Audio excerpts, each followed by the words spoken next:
As at August 2023, inflation rate in Nigeria was 25.8%, the highest in 2 decades, while the Naira has also continued to lose ground against major currencies, with a 20% arbitrage opening up between the official and parallel markets, indicating the scope of problems faced by the monetary authorities. Presently, the country's foreign exchange reserves are low, and access to foreign exchange is centrally controlled via the Central Bank of Nigeria. At the same time, there is tremendous demand for forex throughout the economy to pay for imported products and services, including for study abroad. Joining us now on the morning show to analyze the current state of Nigeria's economy, most especially at a time when the current government's new economic policies are perceived not to be people's-friendly, is Tilewa Adebajo, an economist, accomplished investment banker, and corporate finance expert. Good morning, Tilewa. Good to have you on the program. Good morning, Dr. Abati. Good morning, Ayo. Good morning. And good morning, Rufai. Well, I read your piece, a piece you wrote recently, Felanomics, which you say you wrote for Felabration, in which you were using Fela's music when he said, overtake, don't overtake, to describe the situation in Nigeria. Similarly, the Financial Times says the economy, the Nigerian economy under President Tinubu has gone awry, and that if government wants to introduce policies, it should do so after really, doing its own work, instead of just introducing policies that it cannot manage. So why do you think our economy has gone so bad that overtake, don't overtake? Udo. Which also means zero, So let's start with that. Well, thank you very much for that question, Dr. Abati. I also read your article this morning about Tinubunomics, which you also took perspective on the contemporary issues within the Nigerian economy today. It is rather unfortunate because, what Fela was saying then, I think was quite realistic about, Fela talked about the issue of high inflation, foreign exchange rates, and how it erodes value and the inability to save. What you call stagflation. Stagflation. So in that example, he was singing about a civil servant who wanted to save money to buy a fan of 700 naira. And each time the civil servant was saving the money and he wanted to buy the fan, the price had increased. So on this day, he was now determined and he put more effort into his savings.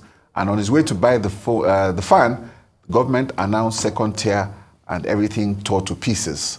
This was Fela's narrative. So right now, again, we've also seen another second tier, which is the measure of the exchange rates. We've seen inflation, which is looked at 25%, is actually in reality close to 30%. So we're finding the same situation whereby our values have been eroded. So, and of course, you also mentioned the Financial Times article. So because it's rather unfortunate because the elections were won as far back as February. So now we're in October, you would hope that things would work out. But now that they have 3 very experienced people, you have Mr. Dr. Yemi Cardozo, who is an ex-city banker as the governor of the central bank. You have the former governor of Kebbi State, Atiku Bagudu, who is also an ex-city banker. And you have Mr. Olawale Edun, who is finance minister and minister coordinating the economy. He's an ex-Chase Manhattan banker, now JP Morgan Chase. So you have 3 very distinguished and accomplished gentlemen, at the helm of turning this Nigerian economy around. So I think it's clear that there have been too many false starts. So what we can hope now is that the medium-term economic framework is due this month in support of the budget for next year. So the only hope now is that maybe they go back to start all over again, press the reset button after all these false starts, and then with the medium-term economic framework and the budget that will come out next year for 2024, which they will own, they can now make the necessary corrections and give us some sort of hope and some sort of roadmap in terms of policy direction. I'm glad you used the word hope, because that's the mantra of this administration, renewed hope. So what they've said to Nigerians is that they're going to restore and renew hope. So let's talk about how the journey to this renewal of hope, following what you've described as false starts, examining some of the policies or false starts in detail. One of such, I don't know if you'd consider the announcement of the removal of fuel subsidy a false start. And so how can we begin to remedy the situation? Mr. Mele Kyari had earlier talked about the fact that he mentioned that subsidy hadn't returned, and the Pengasan has said that it's not adding up. Something is not adding up. That's number one. Number two, unification of the exchange rate. At 1,000 naira to $1 currently, it's mind-boggling. That's another one. How do we remedy the situation currently? Thank you very much for those questions. Yes, those are indeed the false starts that we had. And I think here the fuel subsidy was supposed to be something that when we removed it, will save us we'll get net savings of $10 to $15 billion a year, which we can now use to invest in other parts of the economy, and we're supposed to see some sort of benefits. But unfortunately, when you do that, you also understand that you're looking at a market price movement. And I think, as Dr. Abati said in his article today, the landed cost for fuel is now about 750 naira. So in that case, you have to now raise those prices of fuel according to the movement of the oil prices. Oil prices are nearing $100 a barrel. Diesel is already selling. 1,000 liters of diesel is now 1 million naira. So that is market driven. So the political will to shift the PMS prices are not quite there. So there you see the subsidy. So we're now back to where we started from. Are you saying that subsidy is back? Of course it is back. I mean, you know that. I mean, you don't have to. That's what Mr. Kyari said. No, please, you see, Mr. Kyari is Mr. Kyari. I get information from the world markets. You go to Platts prices and you put 2 and 2 together. As oil prices go up, so does the subsidies will erode. And so you have to increase that. So, but the other side, which we never take into consideration, is that when the oil prices drop, also the fuel prices will also drop. So we need to be able to understand the dynamics that is going to go up and down. And that's what we not need to deal with. So I don't want to personalize it by talking about what Mr. Kyari said. My own training is that I look at facts and figures and I present them, and I make, you make deductions from that. And it's something that you can make deductions from. These are global prices and the information is available globally. On your next stop, which you talked about the foreign exchange situation, it's rather unfortunate that we looked at a mechanism for closure of the window. But unfortunately, the issues within the central bank balance sheet, which was now later exposed, has meant that that couldn't work, because you saw the challenges with the reserves. You saw the JP Morgan report that our net reserves are probably close to about 4 billion. So that is where the challenge is, because you don't have enough of that, of the dollars, to be able to manage that system. So that is why that has not worked, and you can now begin to see more of the arbitrage. And of course, you have close to between an $8 to $10 billion backlog that you haven't cleared. And then you also have a lot of forward contracts which you've signed with the banks, because the banks have close to $21 billion in swaps with the central bank. Now, this is an in-house arrangement between the banks and the central bank, whereby banks might borrow in dollars and the central bank will warehouse their dollars and give them naira. So, but these are things that you need to rearrange, you need to restructure. So all these issues have caused this problem. So, but these are issues that can be addressed by restructuring the balance sheet of the central bank. Okay. So, concerning prices, automatically, if we're not subsidizing, prices also go up for some weird reason. I was watching Zambian television yesterday, and they were just reviewing prices of petroleum, really, across the country in Zambia. So it's a general heat around the world. Let's talk about debt. Since this administration came in, the debt numbers increased. You were here to advocate against securitization of ways and means. Yes. Finally, they went ahead, they changed the law. They said, okay, there's a 15% threshold now for 5% and all of that. the debt conundrum is topped 87 trillion as we speak today. Yes. How can we get a hang of this debt? Well, the debt problem, I think, is quite significant. And let me add for good measure. yes. Government is still spending a lot of money that is not put in supplementary budget. We don't know where they're spending from. We don't know what's going on. But they're getting the money out. They're still putting a lot of government positions out, giving people positions.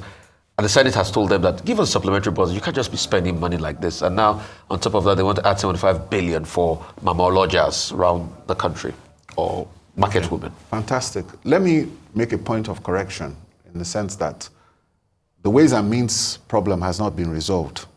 Really? No, it hasn't been resolved. Yes. So there's there's no law in place that says that the government can securitize Ways and Means financing. And there's no president in Nigeria, according to Nigerian law, that can send a request to the Nigerian Senate to allow them to securitize Ways and Means. The only way it can be done is to amend the Section 38 of the CBN Act, and that has not been done. So because you sent a request to the Senate and the Senate gave some sort of approval, that's not the case. The Senate passed a resolution before it left that they would like to see the ceiling of the 5% increase to 15%. Even if you do that, the Ways and Means financing based upon the revenues cannot be more than 3 trillion. So the Ways and Means financing has moved from 23.7 trillion on their balance sheet, which you will see from the annual reports of the central bank in December last year, currently standing at 30 trillion. So there's been close to 7 trillion increase in Ways and Means financing this year alone. And for the last 3 months, I think Ways and Means financing has increased by about 4 trillion. So that means we're still printing? Well, yes. The CBN is printing money as we speak? Well, yes, it's still happening, but I don't know what the full impact of it is because we haven't seen the balance sheet. But what is happening is that they're financing the Ways and Means. They've been financing some of the Ways and Means from CRR, from the open market operations, and from some of the government deposits. So what is happening now is that it is the balance of that they are printing. So we don't know the extent of that right now. So with the new central bank governor in place, they will probably reconcile some accounts because the last accounts from the central bank that they have released on their website is for March. So I haven't seen anything since March. So Ways and Means has not been resolved. So the Senate cannot just come and say we've approved it. No, it doesn't work that way. And if the Debt Management Office tries to securitize the Ways and Means, then they're going to be violating the CBN Act and they're going to be violating But they've done that already. That's what they said. They said they've even spread it over 40 years and they have interest and all of that, that people can buy it if they want as bonds. They cannot do that. I've told you that. You can say what you want to say, but you cannot do what is illegal. The only way you do it is to change the Central Bank Act. So securitization does not just work. So we have a problem with the debt burden of Nigeria. And the problem you're talking about is not even about the current debt that you can reconcile at the moment. Okay, so we know that the debt profile, we know Ways and Means is about 30 trillion right now. There's another 100 billion that they have on the DMO website, $100 billion. So maybe about 150 billion. But the biggest challenge now on the debt profile of Nigeria is the forward contracts and the swaps that we've been engaging in. There is a massive need for us to reconcile it and know the true position of that because that is another debt burden that we have because that means that future revenues have been compromised.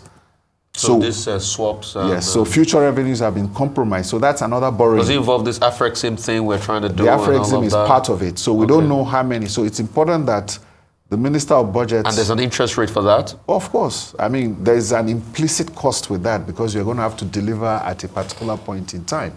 So the Minister of Finance and the Minister of Budget and Planning need to reconcile the value of the swaps and forward contracts so that we know that out of the revenue we're going to earn next year, which one of them has been pledged. Okay, Tilly, let me take you back to another piece you wrote. This was in September, the change of guards at the CBN. That's right. This morning, you've talked about Cardoso, you've talked about Edun, you've talked about Baguto. Yes. One of the things you said in that piece is that turning the Nigerian economy around is It's not as difficult as it seems once you do the right things. So what are those right things that you recommend to Tinubu's economic team so that we don't have Financial Times saying, look, you just take these policy decisions without thinking through? This is where we are now with all the indicators. What are those right things that you think should be done? Beginning with CBN balance sheet. Yeah. First of all, I think we need to restructure the central bank balance sheet as we've talked about. The ways and means is 30 trillion. It's 20% per annum. So basically on 30 trillion, the CBN is making revenues of close to 6 trillion naira a year on it. So it's a very profitable venture for the central bank. So, but it's illegal. So we need to reduce the ways and means to the right limit, or we need to amend Section 38 to allow whatever it is they're carrying on their balance sheet. So those are the implications of what the former governor of the central bank has done. So once you restore the ways and means to the right limits, then you need to look at the swaps you have with the banks also. Make sure they're in order, restructure them so that it can help with the foreign exchange. Then all those loans you have from intervention loans, Israel and all, if you look at the CBN balance sheet, it's a big loss on it. So you need to reconcile those loans, take them out and move them out to the development banks. Bank of Industry, Bank of Agriculture, Bank of Development Bank of Nigeria. Those three banks have the capacity not only to originate loans, but also to manage and monitor loans. So get those loans off those balance sheets and let CBN now focus on monetary policy. We need to put in place a new MPC. We need to put a new governing board of the central bank in place with people who know what they're doing. So that's number one on the CBN. Then number two, what are the economic policies? We have stagflation. We need to reduce inflation. At the point in time in Nigeria, 2013, 2014, Nigeria's economy grew about 9%. Inflation was just 11%. So with 11% inflation, we can grow this economy at close to 8 to 10%, which is what we need to do. So, and the fiscal authorities, like I've said, between the Minister of Budget and Planning and the Finance Minister, they need to get the fiscal house in order. As Rufai said earlier, the debt profile has become unsustainable. 95% of revenues are going towards debt service. So if we restructure the economy and we do the right things and we stick to it for it's not a sprint. So anybody who's telling you that it's a marathon. So understand that we're preparing for a marathon. So you need 18 months of consistency of monetary policy, fiscal policy, and trade policy, and then we can begin to see the results. Well, on that note, we would like to thank you very much, Tilewa Adebajo, for joining us this morning and trying to unravel this conundrum that the Nigerian economy has